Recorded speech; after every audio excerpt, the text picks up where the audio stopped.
ለሴቶች የሚሆን ታይት ነው ይዤላችሁ የመጣሁት። ዮጋ ለጅም ለሩጫ የሚሆን ቦርጫችሁንም ስብስብ አድርጎ የሚይዝላችሁ ታይት ነው ይዤላችሁ የመጣሁት። በጣም ፓትሌቱ ረዥም የሆነ ዮጋም ስትሰሩ እንደ ልባችሁ የምትንቀሳቀሱበት ታይት ነው ይዤላችሁ የመጣሁት።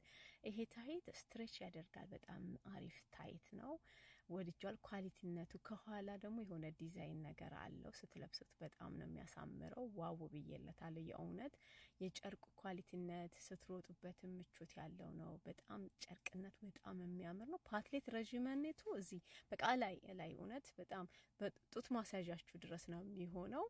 ዋው ብዬለታለሁ። በጣም የሚያምር ዮጋ ነው እውነት። እኔማ ላይ ድረስ ነው በቃ ላይ ነው የሆነብኝ። ቦርጬንም ድብን አድርጎ ሰብስቦ ነው የያዘልኝ። እኔ መዘነጫም ነው የማደርገው። መቼም ዮጋ ይሉታል እንጂ ዋው አንደኛ መዘነጫ። ቦርጬን ጥርቅም አድርጎ ነው የያዘልኝ። አንደኛ ነው። ከወደዳችሁ ሊንኩን አስቀምጥላችኋለሁ። ሌላም ከለሮች አላቸው እናንተ በመረጣችሁ